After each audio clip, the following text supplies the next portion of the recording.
Mazmur 150 ayatnya yang pertama. Haleluya, pujilah Allah dalam tempat kudusnya, pujilah Dia dalam cakrawalanya yang kuat. Mari kita siapkan hati kita sebelum memasuki kebaktian universitas pada siang hari ini dengan pujian layak dipuji dan disembah.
Kebaktian Universitas pada hari ini kita mulai dengan berlandaskan kasih dan anugerah dari Allah Bapa yang telah dinyatakan dalam pribadi dan karya Allah Anak Yesus Kristus melalui persekutuan dengan Allah Roh Kudus. Amin. Mari kita berdoa. Tuhan, sungguh bersyukur atas berkat-Mu yang telah menyertai kami selama sepanjang hari ini, Tuhan. Terima kasih atas penyertaan-Mu dari pagi hingga siang hari ini, Tuhan. Sebentar lagi kami akan memulai memasuki lebih dalam lagi kebaktian universitas kami pada siang hari ini. Kiranya Engkau berkati kami, supaya apa yang kami lakukan ini sungguh berkenan di hadapan-Mu dan dapat mempermuliakan nama-Mu di bumi seperti di surga. Kami serahkan kebaktian kami dari awal, pertengahan hingga akhirnya ke dalam tangan-Mu. Di dalam nama Tuhan Yesus kami berdoa. Amin. Kini tiba saatnya kita mempermuliakan nama Tuhan. Kita puji Tuhan dengan semangat. Mari kita bakar semangat kita dengan pujian Kau terbesar dan mulia. Kau terbesar dan mulia, ajaib semua perbuatanmu. Kau terbesar dan mulia, biarlah semua memujimu.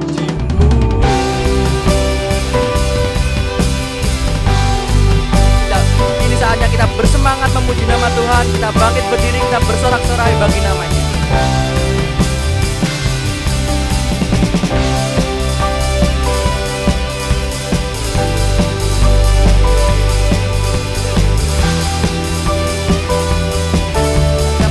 Segenap hati aku, segenap hati aku memuji, segenap jiwaku bernyanyi, karena Roh-Mu ada dalamku.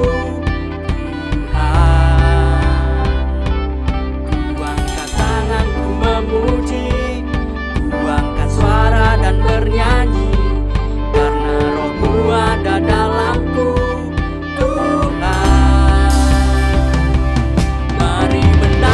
Memuji, ungkapkan sukacita di hati. Kau terbesar dan mulia, ajaib semua perbuatanmu. Kau terbesar dan mulia, biarlah semua memujimu.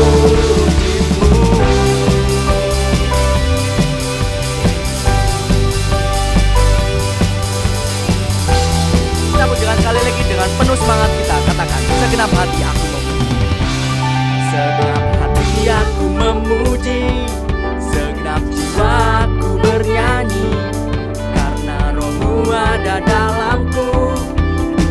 Tuhan, ku angkat tanganku memuji, ku angkat suara dan bernyanyi, karena Roh-Mu ada dalamku. Tuhan,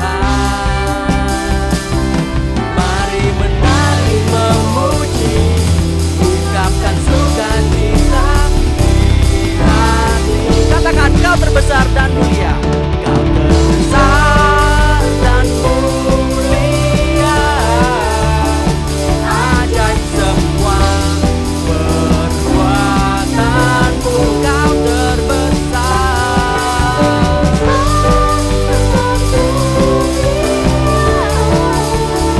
biarlah semua memujimu. Kita percaya Tuhan kita adalah Tuhan yang mulia, Tuhan yang perkasa, karena Dialah yang layak dipuji, Dia yang layak disembah, dan Dialah yang layak untuk ditinggikan. Kita ucapkan sekali lagi, Kau terbesar dan mulia, Kau terbesar dan mulia, ajaib semua perbuatanmu. Kau terbesar dan mulia, karena semua memujimu. Kau terbesar dan mulia, ajaib semua perbuatanmu. Kau terbesar dan mulia, biarlah semua memujimu, biarlah semua memujimu.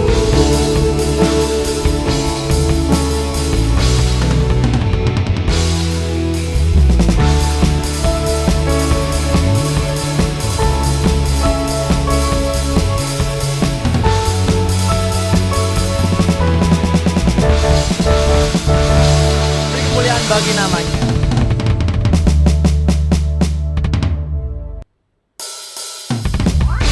Dengan tetap bangkit bersemangat bagi kita tetap memuji Tuhan, kita tetap mempermuliakan nama Tuhan dengan pujian pilihan.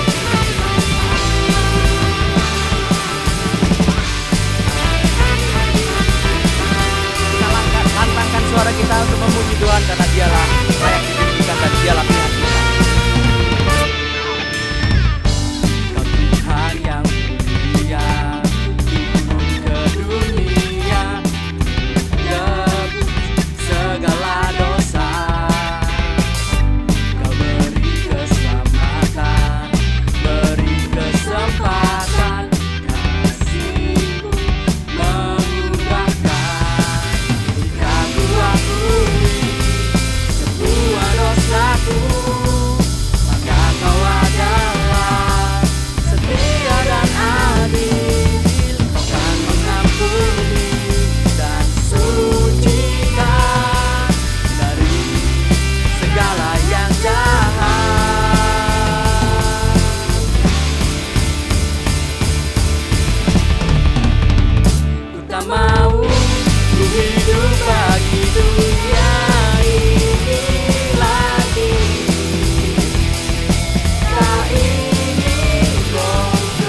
Tak mau ku hidup bagi dunia ini lagi.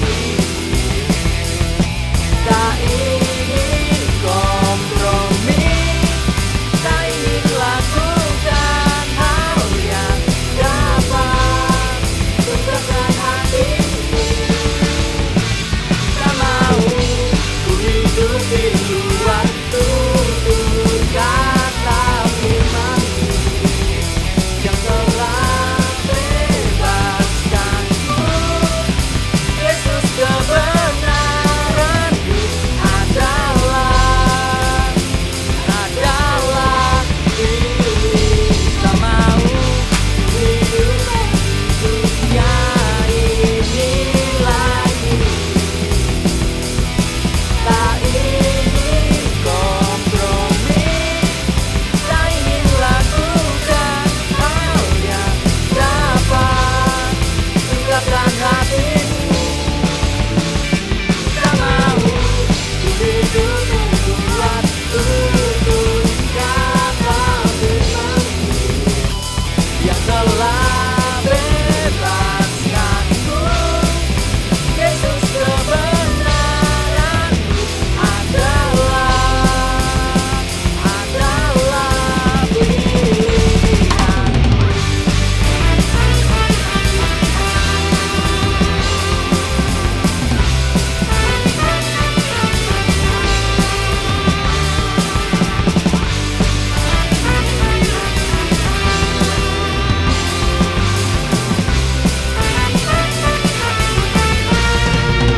Beri sorak-sorai bagi namanya. Amin.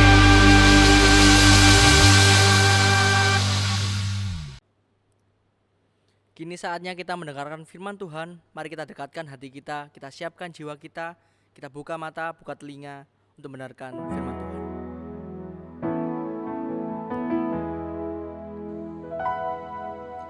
Tuhan hadir di bait kudusnya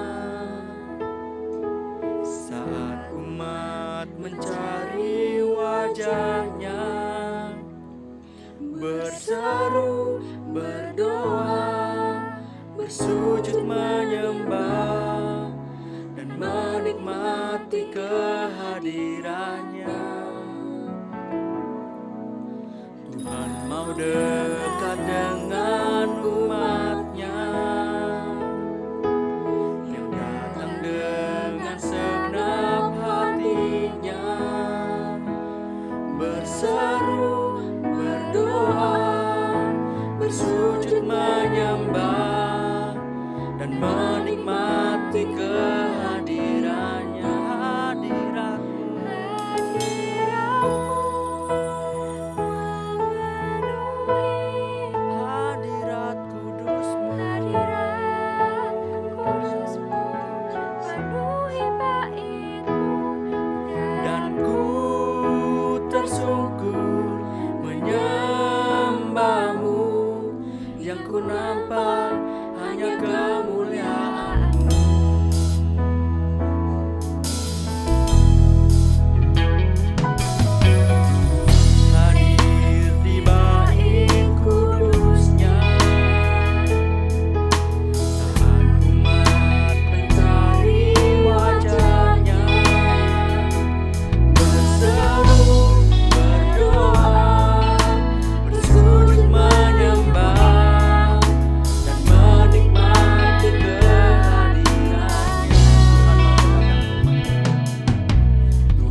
Waktu dan tempat dipersilakan.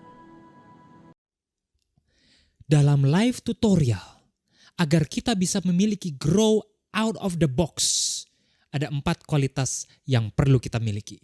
Saya Denny Gamadi, mari kita mulai dalam doa. Tuhan, berikan kami energi yang dari sorga, untuk bisa menembus batas-batas kekuatan kami sendiri, di mana kami sering kali merasa tidak mampu. Tuhan hadir dalam hidup kami, panggil kami, perlengkapi kami, untuk menjadi anak-anak panah di tangan pahlawan. Dalam nama Tuhan Yesus kami berdoa. Amin. Waktu orang masih SMA, masih kuliah, pelayanannya luar biasa. Mengabdi kepada Tuhan siang malam, giat di kampus, di sekolah, di gereja dia melayani. Sampai akhirnya dia harus masuk dunia kerja. Tiba-tiba semua jadwal pelayanan hilang. Gak sempat karena semua jadi sibuk. Fokus dia ngejar karir, uang demi taraf hidup yang lebih baik. Pelayanan pun pelan-pelan pupus ditinggalkan. Ketika menikah, beban hidup jadi makin berat. Ngejar duit harus lebih kenceng lagi. Apalagi kalau dia adalah seorang ibu rumah tangga. Kalau bisa dapat dari ceperan kanan kiri, kerjaan sambilan, jualan online, tapi juga fokus mesti jadi seorang mama yang baik di rumah. Pelan-pelan prioritas kerajaan Allah tergeser dari banyak hidup anak-anak muda Kristen. Itulah kenapa istri dari seorang teolog yang bernama Francis Schaeffer pernah berkata begini. Setiap tahun Amerika melahirkan ribuan PhD. Tapi di mana yang berjuang untuk Kristus, untuk kerajaan Allah, saya tidak lihat. Bayangkan itu, ribuan PhD, tapi pada akhirnya jadi orang yang biasa-biasa. Nggak melahirkan revival. Nggak melahirkan kebangunan bagi kerajaan Allah. Tapi tunggu dulu. Ternyata di dunia pekerjaan pun mereka jadi orang yang mediocre. Jadi orang yang rata-rata, biasa-biasa, gak melejit, gak berdampak. Apa yang salah? Apa yang bisa kita tweak, kita perbaiki dari situasi ini? Atau ketika kita bicara soal live tutorial 101 gitu ya. Bagaimana seseorang bisa grow out of the box. Melejit, keluar dari apa yang dia anggap hanya sebagai takdirnya dia yang sangat terbatas. Ada 4 hal yang saya mau bagikan buat kita sekalian. Silakan kita simak dan kita coba hidupi bersama-sama. 1. Apa yang perlu dimiliki untuk grow out of the box? Courage. Keberanian. Berapa banyak orang punya kemampuan, punya pengalaman, punya uang, gak punya nyali. Gak punya nyali. Dan ketika dia makin tua, makin gak punya nyali. Oh, gimana kalau nanti gak bisa hidup? Gimana kalau gaji kurang? Gimana kalau saya ditolak? Gimana kalau saya gak bisa memulai merintis dari nol? Gak mungkin. Nyali. Yang pertama perlu kita kuasain itu mengontrol keberanian. Kenapa? Ketika orang mulai jadi realistis. Di satu sisi perhitungannya akurat, di sisi lain tidak punya mental yang sekuat dulu lagi. Di Alkitab dicatat tentang keberanian yang luar biasa yang didapati dari 2 orang murid Yesus yang sebelumnya sangat pengecut. Mari kita lihat Kisah Rasul 4 ayat 13. Nah, di sini dicatat Kisah Rasul 4 ayat 13 itu ketika pada suatu hari Petrus sedang berkhotbah di Serambi Salomo. Ditangkap dia. Yang nangkep itu gak tanggung-tanggung karena ada imam kepala pengawal bait suci. Marah sekali karena Petrus berkhotbah dengan Yohanes tentang kebangkitan dari antara orang mati. Kemudian dibiarin di penjara semalam. Besoknya tiba-tiba dihadirkan orang-orang dari Sanhedrin. Majelis tertinggi di situ dan mereka diadili. Siapa saja? Ada tua-tua ahli Taurat, imam besar Hanas, Kayafas, Yohanes, Alexander, semua orang lain termasuk keturunan imam besar. Tahu nggak? Paling baru berapa bulan yang dihadapkan dengan orang-orang yang sama ini adalah Yesus. Dan ketika Yesus diadili oleh orang-orang besar ini, Yohanes lari ketakutan dan Petrus cuma berani nunggu di luar. Dan waktu ditanya, kamu kan muridnya orang itu kan di dalam? Oh enggak, sampai sumpah ngomong kasar. Saking gak berani ngaku dia murid Yesus. Nah sekarang kengerian itu datang pada Petrus. Petrus yang dihadapkan pada orang-orang yang mengadili Yesus dan kemudian memutuskan untuk Yesus dihukum mati. Artinya apa? Bisa jadi ini pengadilan terakhir Petrus dan kemudian dia akan disalib juga. Bisa jadi. Kengerian itu sedekat itu dengan hidup Petrus. Tapi menarik. Apabila beberapa bulan sebelumnya Petrus itu seorang pengecut. Tapi paradigma kebangkitan Kristus mengubahkan dia.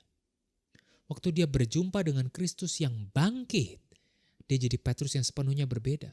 Dia jadi Petrus yang memiliki keberanian. Tahu dari mana? Kita lihat. Ayat 13. Ketika sidang itu melihat keberanian Petrus dan Yohanes. Ketika sidang itu melihat keberanian Petrus dan Yohanes. Keberanian apa? Nah, jadi gini loh. Ditanya, Petrus, dengan kuasa mana? Dalam nama siapa kamu bertindak mujizat seperti itu? Ayo mau jawab apa? Kalau Petrus bilang dalam nama Yesus, waduh kelar hidupnya. Wong Yesus saja disalib kok. Ditantang. Kamu bikin mujizat atas nama siapa? Bingung gak kalau jadi Petrus? Dalam nama Allah yang Maha Kuasa. Tapi ini jawab Petrus. Hai pemimpin-pemimpin umat, Kisah Rasul 4 ayat 8. Dan tua-tua, jika kami harus diperiksa karena suatu kebajikan kepada seorang sakit, maka ketahuilah oleh kamu sekalian dan oleh seluruh umat Israel. Nantang ya. Ketahuilah kamu, kata dia. Bahwa dalam nama Yesus Kristus orang Nazaret yang kamu salibkan. Tapi yang dibangkitkan oleh Allah. Nah lihat ya. Yang kamu salibkan. Berani sekali dia nuding begitu. Cari mati kan. Tapi dibangkitkan oleh Allah. Tunggu dulu. Di sini kan ada orang yang tidak percaya kebangkitan, orang Saduki. Dan juga orang Farisi bikin cerita bahwa mayat Yesus itu dicuri bukan bangkit. Ditembak langsung. Ya, dibangkitkan oleh Allah. Oleh karena Yesus itulah orang ini berdiri dengan sehat. Terus, keselamatan tidak ada di dalam siapapun juga selain di dalam Dia. Sebab di bawah kolong langit tidak ada nama lain yang diberikan kepada manusia yang olehnya kita dapat diselamatkan. Inilah keberanian. Melihat keberanian Petrus dan Yohanes. Padahal dia bukan orang-orang terpelajar, bahasa Yunaninya agramatos dan idiotes. Orang biasa, idiot, agramatos, tidak terpelajar. Maka mereka sidang itu mengetahui Petrus dan Yohanes pasti pengikut Yesus. Dari mana? Keberanian. Guys, ini satu yang banyak orang Kristen gak punya. Nyali, mental. Oke? Enough said. Nyali mental kita semua udah jelas. Tapi saya mau kasih tahu. Meskipun tangan kita gemetar. Meskipun seluruh tubuh kita bilang enggak, takut. Milikilah courage. Dari mana? Dari paradigma Kristus yang bangkit. Tidak ada yang bisa memisahkan kita dari kasih Kristus. Dan kalau Tuhan mau memakaimu di tempat yang tinggi, tidak ada orang yang bisa merendahkanmu. Courage, milikilah itu. Tanpa courage Tuhan mau panggil pun gak bisa. Kita bilang gak bisa, takut.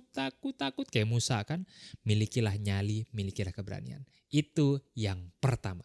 Nyali, harga mati. Yang kedua. Sederhana. Extra mile. Apa itu? Mari kita lihat Matius 5 ayat 41. Dalam khotbah Tuhan Yesus di bukit ini, Tuhan Yesus mengatakan satu hal. Ketika bicara soal firman dulu ngomong begini, tapi aku ngomong gitu. 41 bilang begini. Siapapun yang memaksa engkau berjalan sejauh 1 mil, berjalanlah bersama dia sejauh 2 mil. Jadi waktu itu ada hukum Romawi. Bahwa orang yang dijajah Ya saat itu Israel itu harus selalu patuh waktu ketemu tentara bawain barang. Karena tentara itu bisa jalan puluhan mil capek. Dan kadang dia mesti bawa perbendaharaan senjata yang berat luar biasa. Di tengah jalan, kamu sini jangan pura-pura nggak lihat. Iya Tuhan, bawa nih barang saya. Dia bisa bawa barang itu 40 sampai 50 kilogram. Berat ya. 40 sampai 50. Jalan 1 mil atau 1,45 kilometer jalan. Itu wajib hukumnya. Hukum Romawi. Nah, tapi Tuhan Yesus bilang, oke, hukum Roma bilang kamu wajib jalan 1,5 kilometer. Tapi aku katakan padamu, jalan 2 kali lipat, 2 mil. Atau 3 kilometer jalan. Kenapa? Yesus mau nunjukin satu kualitas pengikut Kristus yang punya nilai yang lebih tinggi daripada masyarakat biasa. Kekristenan itu membuat semua nilai yang dimiliki dunia kalah. Karena dia punya value yang lebih tinggi, yang lebih agung. Nah, extra mile dalam hidup sehari-hari gini loh. Do the best. Dulu, 20 tahun lalu, kalau perusahaan mau ngangkat bendahara, pasti dicari orang Kristen. Karena dipercaya, pasti jujur. Hari ini enggak. Sama aja nilainya. Dulu, kalau mau naikin pimpinan direktur dicari orang Kristen karena pasti integritas. Sekarang enggak. Kenapa? Orang Kristen kehilangan kualitasnya. Kehilangan integritasnya. Disuruh 7, dibikin 5. Alkitab bilang extra mile. Tunjukkan pada dunia kekristenan punya nilai yang agung, yang tinggi. Pengikut Kristus bukan orang yang cengeng, bukan orang yang tidak punya kualitas. So peran apapun yang diberikan pada teman-teman hari ini. Tugas apapun yang dipercayakan, lakukan dengan excellent. Dituntut 80, kasih 110. Di situ orang bisa lihat orang Kristen hidupnya nggak main-main. Dia punya kualitas. Oke, yang kedua ini sederhana ya. Yang pertama apa tadi? Courage, nyali, keberanian. Yang kedua, extra mile. Tugas kasih sekian, do the best. Do the best, bikin lebih cepat, bikin lebih bagus. Itu kualitas. Kalau kita bilang grow out of the box, kita mesti push diri kita. Untuk dapetin kualitas-kualitas yang gak sama dunia. Yang lebih baik lagi. Bayangkan sekarang orang-orang yang melakukan seperti itu. Bukan orang-orang yang benar-benar takut akan Tuhan. Orang-orang dunia yang ngejar kesuksesan. Nah kalau orang cuma ngejar kesuksesan saja bisa kerja sekeras itu. Apalagi orang-orang yang mengejar kekekalan. Apalagi orang-orang yang hidup dari kekekalan. Menuju kekekalan. Itu pengikutnya Yesus Kristus. Do the best, extra mile. Kenapa? Karena kita bukan bekerja untuk membuktikan diri kita. Kita bukan bekerja untuk mengejar kemuliaan. Tapi kita membuktikan bahwa kita sudah hidup dari kemuliaan kepada kemuliaan. Oke? Tunjukkan extra mile. Yang ketiga. Know when to stay and when to leave. Oke? Lebih complicated ya. Yang ketiga adalah ketahuilah kapan saatnya kita tinggal, kapan saatnya kita beranjak. Alkitab mencatat waktu Lazarus mati, Yohanes 11 ayat 6, Yesus berkata, namun setelah didengar Yesus bahwa Lazarus sakit, Yesus sengaja tinggal 2 hari lagi di tempat di mana dia berada. Kenapa Yesus stay sampai Lazarus mati?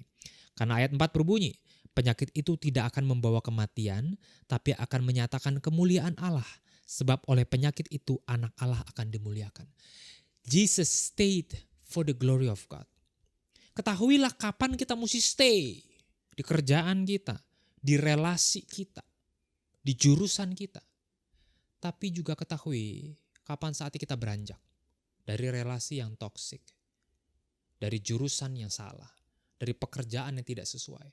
Jangan cuma jadi orang yang mengikuti gravitasi. Oh oke, saatnya ini, ya ikut ini. Nanti kebuka itu, ikut itu. Cuma ngikut arus doang. Ikan salmon aja yang berenang melawan arus buat naik ke puncak loh. Supaya bisa bertelur di sana dan melahirkan anak-anaknya. Orang-orang Kristen harus punya kepekaan.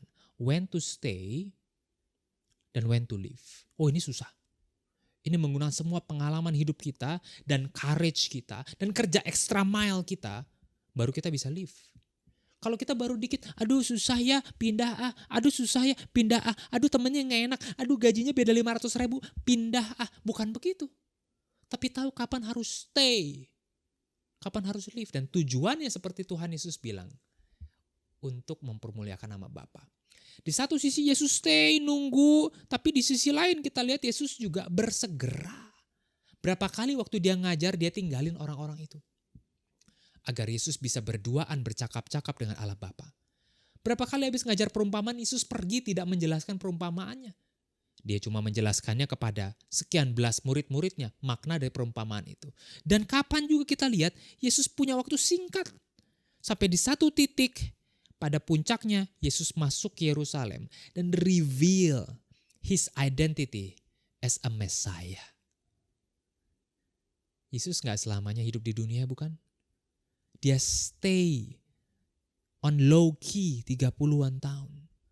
Sampai waktunya tiba, dia reveal himself. Dia gak berlama-lama. Dia tahu waktunya tiba, dia harus meninggalkan dunia ini. Dia reveal, dia masuk ke Yerusalem, naik keledai muda. Ini adalah sebuah penggenapan dari nubuat Zakaria. Dia nunjukin dirinya. Di sana rakyat itu sorak-sorai menyembah dia, Hosiana, Hosiana. Buka jubah, lambaikan daun palem di situ, menyembah dia. Zakaria 9 ayat 9 berbunyi begini. Ini nubuat tentang datangnya Sang Raja Adil. Bersorak-soraklah dengan nyaring, hai putri Sion. Bersorak-sorailah, hai putri Yerusalem. Lihat, rajamu datang kepadamu, ia adil dan jaya. Ia lemah lembut dan mengendarai seekor keledai. Seekor keledai beban yang mudah. Yesus tahu waktunya dia harus low key, gak kelihatan. Ibu, waktuku belum tiba. Waktu perjamuan nikah di Kana. Tapi juga kadang waktunya untuk bersegera. Pindah, lewat Samaria. Tidak lewat sini, mulai sana. Tunjukkan diri di Yerusalem. Naik ke Getsemani, siap disalib. Orang-orang yang efektif dalam hidupnya punya intuisi yang kuat.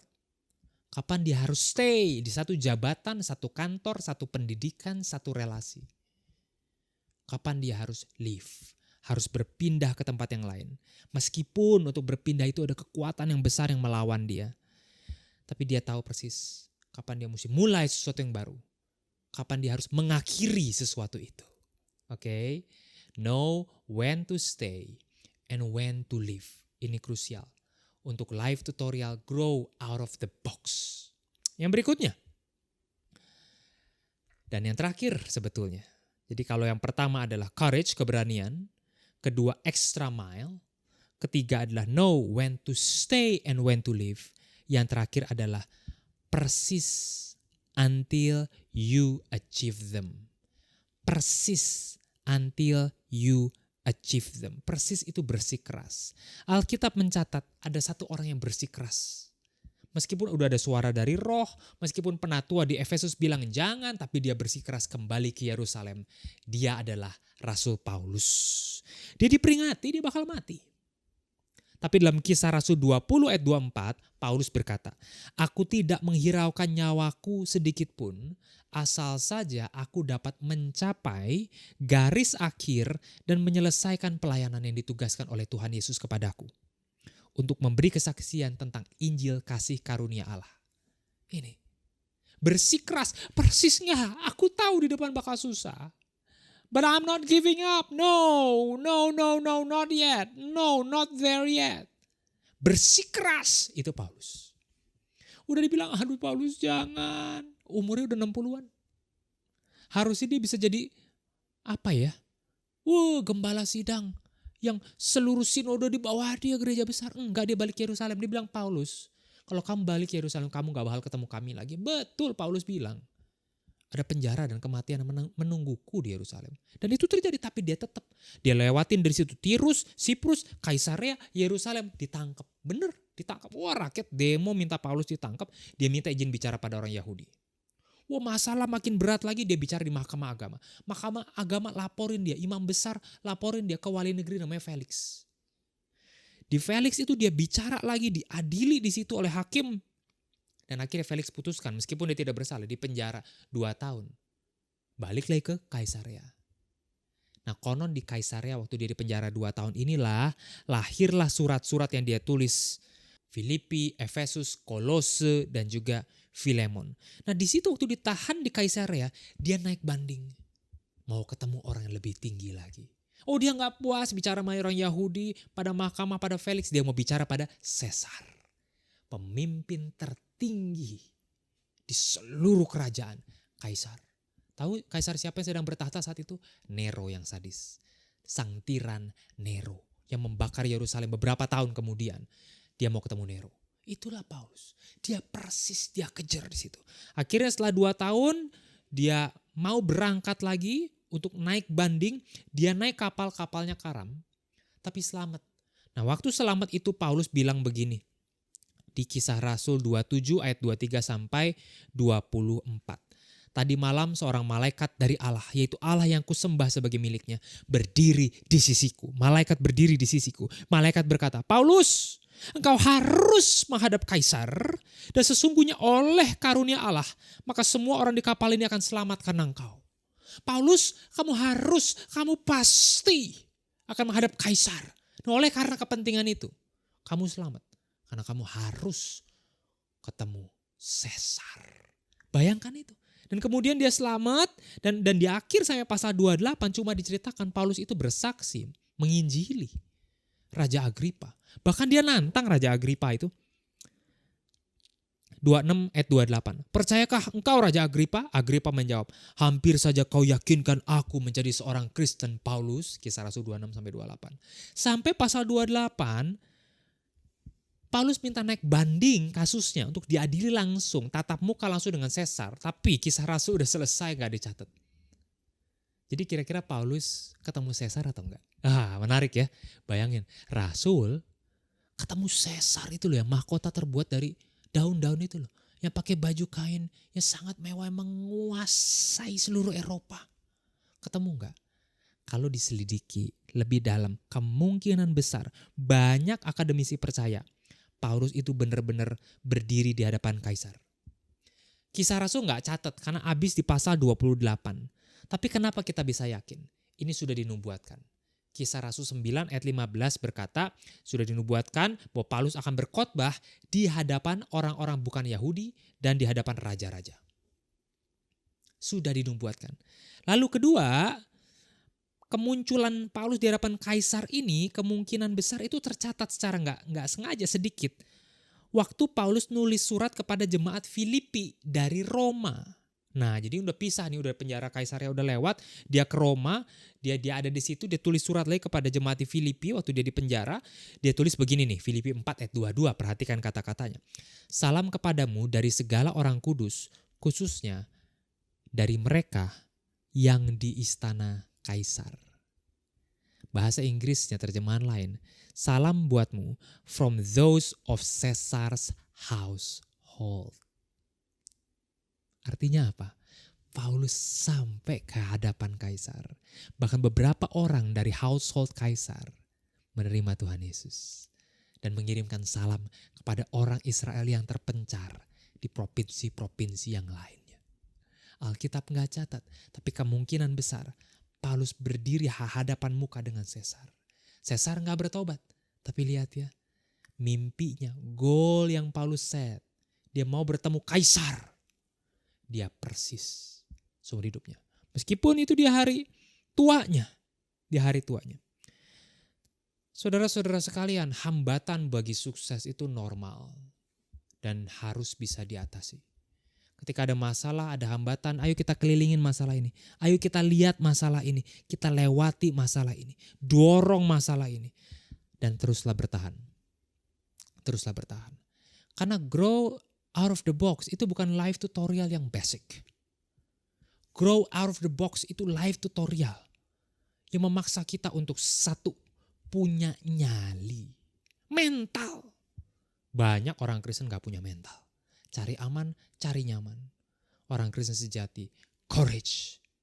Itu ciri-ciri pengikut Kristus, Kisah Rasul 4. Kedua, siap bekerja lebih keras daripada orang lain. Waktu orang bilang gak bisa, buktikan bahwa mereka salah. Waktu orang bilang, kamu gak punya bakat, kamu berasal dari kota kecil, lihat keterbatasanmu, kamu gak menarik, kamu minoritas. Buktikan bahwa mereka salah. Kerja lebih keras, ekstra mah. Diminta 1, kasih 2. Diminta 70, kasih 120.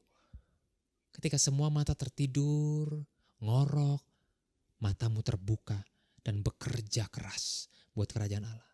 Ketiga, play smart. Know when to stay and when to leave. Ada saatnya kita harus stay dan bertahan meskipun berat. Ada saatnya kita harus pindah meskipun sudah nyaman. Segala hal, ingat itu. Miliki intuisi di dalam Roh Kudus untuk bisa menentukan, should I stay or should I leave? Dan terakhir, persist until you achieve them. Jangan menyerah.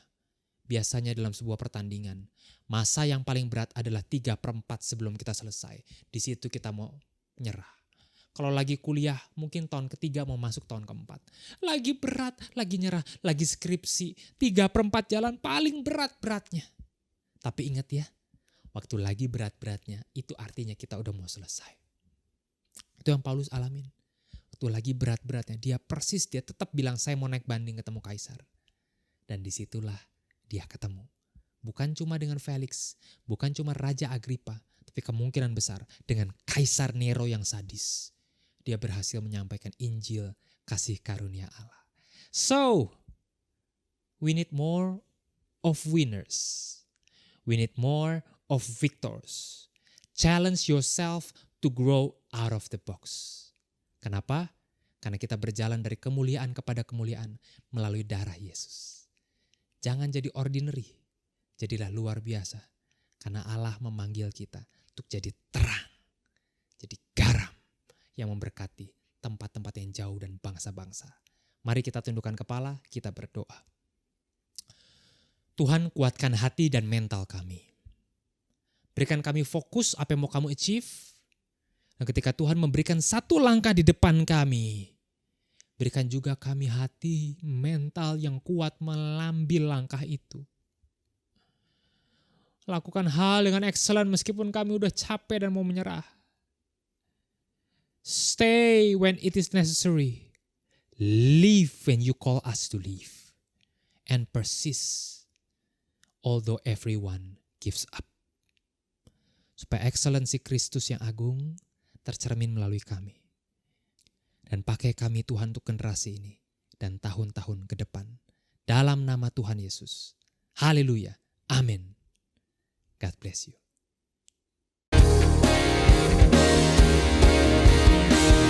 Puji Allah Bapa, puji Allah Tuhan, puji Allah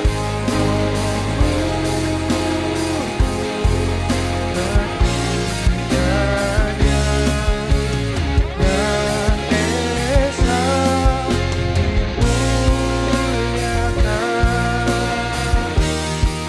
sampai selama-lamanya, dimuliakan sampai selama-lamanya, dimuliakan sampai selama-lamanya.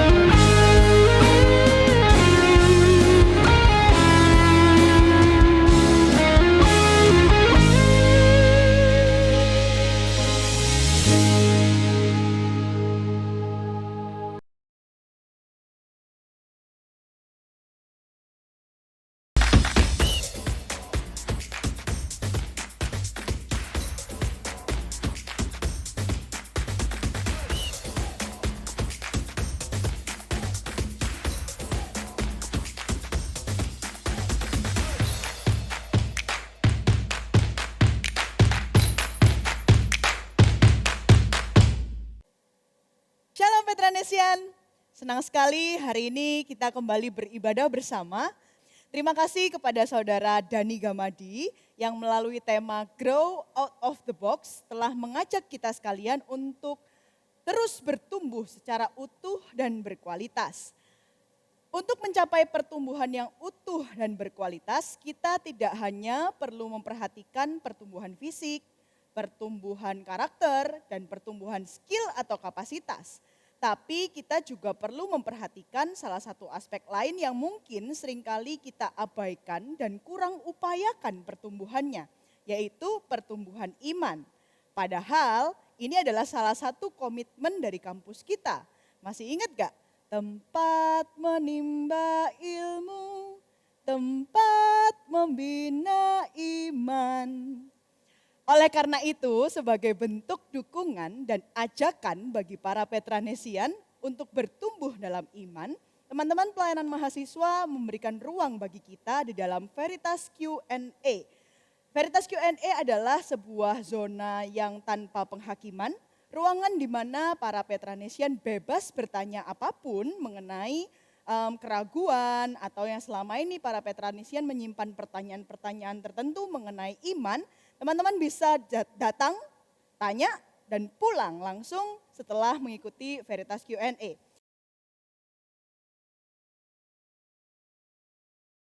Sampai jumpa di Veritas Q&A. Selamat hari Senin dan Tuhan Yesus memberkati.